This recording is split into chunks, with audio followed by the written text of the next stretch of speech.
Evans, and I'm a master healing practitioner and the owner of the Healing Portal. And I'm so delighted to be here today presenting on my dear friend Patty's summit, Awaken to Rise.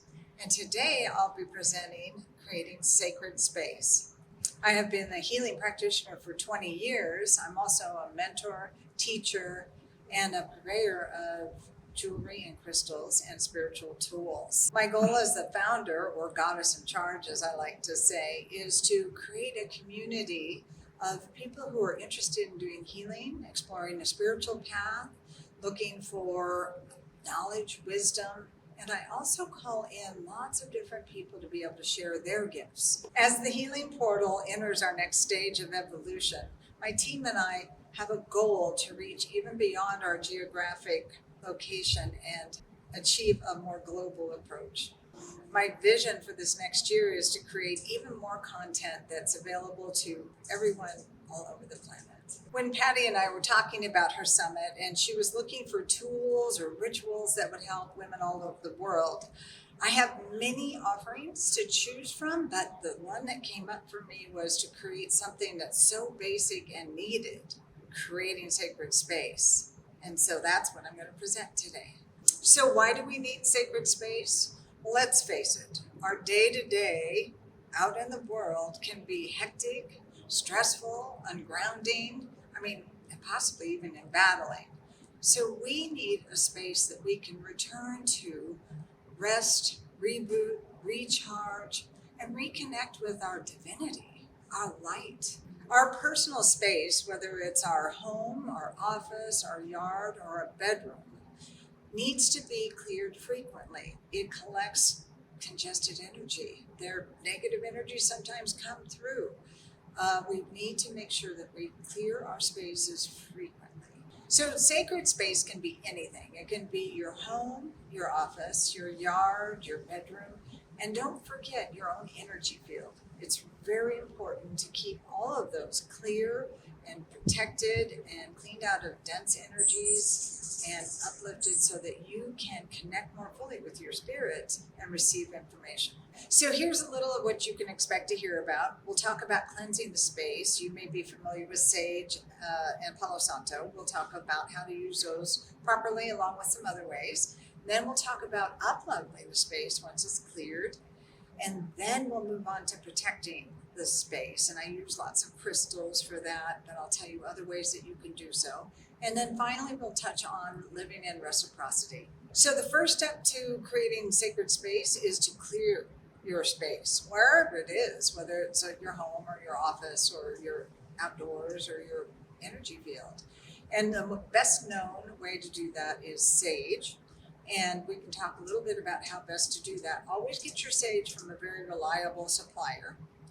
And then you probably want to open both the front and back door, especially if you have children or animals. And you light the sage with the intention of clearing the space of anything that doesn't serve you. You'll want to make sure to get very much into the corners, around the furniture, all of the little nooks and crannies, because that's where dense energy lies. A second very well-known method is using Palo Santo, which is a sacred tree in South America, and it clears negative energies and has the side benefit of clearing mosquitoes and flying insects, which I think is pretty cool. You will also want to keep your windows or doors open so that you don't impact your children or your animals. Sometimes you have particularly dense energies. For example, after maybe a major repair in the house or a visit from difficult family members or friends, or you're just noticing that things are very dense. I use a drum. Drums will dissipate very dense energies, and you just basically go around the house using your drum with the intention of moving the energies out. Now, as a Reiki master teacher, I will also imbue the drum with Reiki symbols that will really set up a nice protection and then enlivening of the space. A less active approach to clearing your space and your field, which is a powerful way to work with the energies, is to imagine a violet flame. So you call on the Ascended Master, Saint Germain, and you invoke the violet flame for the cleansing. Now, during this visualization, you want to see your space, your home, your energy field, whatever you're working with, completely engulfed from the very bottom all the way up with the violet flame, inviting Saint Germain to assist with the clearing. This is very powerful. Now, you'll need to hold your attention on this flame for several minutes to allow it to complete its clearing. And finally, now this is used for really intense energy clearing, and also if you feel like you have entities in your house or your field, maybe there's been a divorce, maybe you're moving into a new space. I learned this in my shamanic training, and it's very powerful. I can feel the energies moving out and being completely transmuted. So what you get is a metal container, like a pan or a pail. I use a pail, and you fill the bottom only a little bit with Epsom salts, no scented Epsom salts, only straight, and you put rubbing alcohol, just a tiny bit, and you make sure that it's protected underneath from your floor, and there's nothing nearby for a flame, because the flame gets kind of intense, and you light it. This is an incredibly powerful way to clear energies and entities, and I can guarantee you nothing will remain in that room that you don't want. So I want to mention that it's really important anytime you're clearing a space that you offer up the energies to the light. We're not making anything bad or wrong. We're just inviting transmutation. We want to be grateful for anything that's in our space, for whatever healing it might have provided, and then offer it to the light. So our next step is up-leveling. Now, this isn't really required, but I like to live really intentionally, so this is a great way to intend that your space is exactly as you would like it. We're going to discuss a couple of different ways to do that. One of the best ways to up-level your space is using rose water. Roses are some of the highest vibrational plants on the earth. So you would always want to use the most organic materials possible, and distilling your roses into rose water is very easy. And the easiest ways to distill your own rose water is to collect organic rose petals, put them in a pan with water just enough to cover it, and boil it for 20 to 25 minutes until the color is gone. Then you'll let it cool and strain it, and you'll be all set with some rose water to spray around your house. In the corners, don't forget to do the corners, with setting the intention of it up-leveling, blessing the space. Another way to up-level and bless your space is by using an incense that's really high vibrational. I use Mother Mira or sandalwood, something that really blesses the space with a good vibration and that pleases you. Another modality to bless and up-level your space is the use of essential oils. Again, it's really very important to use only organic. You do not want to be breathing in toxins. So find a scent that pleases you. There's many up-leveling scents that you could find. And make sure you spritz all around, corners, furniture, everywhere. One of the most powerful ways I use to up-level my space, especially in my wellness center, is singing bowls. They are magnificent at setting a tone and creating healing.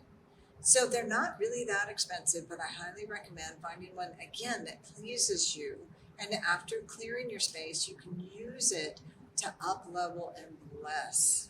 And finally, as a Reiki master teacher, of course I use Reiki to fill the space with amazing healing energy. So if you're a Reiki practitioner, of course, use any of the symbols that you've been attuned to. And if you have any questions about that, I'm happy to answer any questions. Or if you'd like to learn about learning Reiki, please get a hold of me. If you're not a Reiki practitioner, you can always find Reiki-infused music. Always make sure that you're working with an ethical artist and find something that really pleases you. It will bless and raise your space in the highest vibration as possible. So we have now cleared our space, up-leveled our space, and the next step is to create protection. Now, this isn't about offensive or defensive energies. This is about energetic boundaries, ways to protect your space. Now, one of the most easy is to visualize a bubble of golden white light around whatever it is that you're protecting. So if it's your home, You literally extend that bubble of light from boundary to boundary, 3 feet below your feet or the bottom layer of your home, and 3 feet above your home. You'll want to be sure not to extend your golden white light bubble beyond your property because that's not considered an ethical practice. It's a very wise practice, though, to create the golden white light bubble around you every morning before you move out into the world. Anchor yourself to the very center of the earth, send up a column of light to source, and then create your bubble or crystalline orb, however you want to look at it. That's going to be important for you to move through your day. For centuries, salt has been used to protect spaces. So it's best to use a non-processed salt like Himalayan or sea salt. And you can use it in many different ways. You can use salt bowls in your home. You can sprinkle salt on your entryways and windows. You can dissolve sea salt into water and spray it as a mist, and it acts just the same as sage would. Another way to use salt to protect your space is to use Himalayan salt lamps. Those work wonderfully and continue to protect your space at all times. Now, you'll want to refresh your salt pretty frequently because it does absorb the negativity. And so I would invite you to put it back into the earth so that you are offering it as reciprocity. Another way to protect and enhance your home is the use of crystals. So for protection, any crystal that's dark is generally a really good way to ground and protect. I use black tourmaline at my entryways to help really protect anything that might be wanting to come in my doorways or my windows. I also use obsidian, and other crystals that you could use would be labradorite. So whether it's at your doorway, your windows, or at your bedside, black tourmaline and obsidian or labradorite are all great ways to protect and ground. Selenite is a wonderful crystal to use in your home in any room, but I use it in my bedroom especially. It's good for taking care of any negativity without ever having to be cleansed itself. So I use selenite at my doorways, but especially next to my bed, so that it's clearing and protecting me throughout the night. It's also a great thing to use to clear your jewelry or anything else that you think might be carrying some juju. So money, jewelry, I will put on a selenite bar or in a selenite bowl so that it clears throughout the night. Meanwhile, it's also clearing me and my field and my pets. Kyanite is another crystal that is just wonderful for use of clearing any negative energies and help to protect. It's particularly good for negative psychic energies. So this is another crystal I use in my bedroom so that it's working all night long on myself and my pets. Both selenite and kyanite are crystals you don't want to get wet, but I highly recommend it for use in, well, anywhere. And it's a good one to wear, but I use it at night in my bedroom. Rose quartz is a wonderful crystal to use, especially in your bedroom, but almost anywhere. And it's really good for helping you to heal your heart and also to work on your own personal relationship with yourself. I use it in the bedroom when I'm feeling like I'm having some opportunities for healing in the heart space. It is a safe one to use in your bedroom in terms of quartz. You don't want to use clear quartz in your bedroom because it can be too active, but rose quartz is fine to use.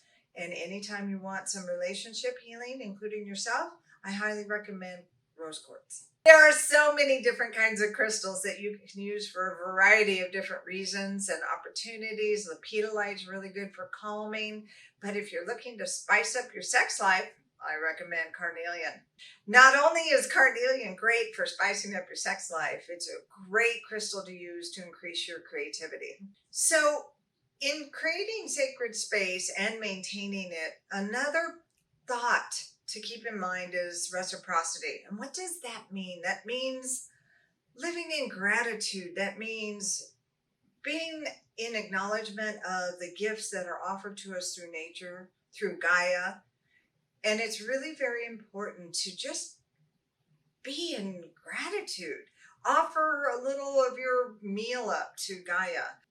Be acknowledging of the space that we live in, of the gifts that nature gives us. So I oftentimes will make sure to greet the gateways, the Southern Gateway, the Western Gateway, the Northern Gateway, the Eastern Gateway.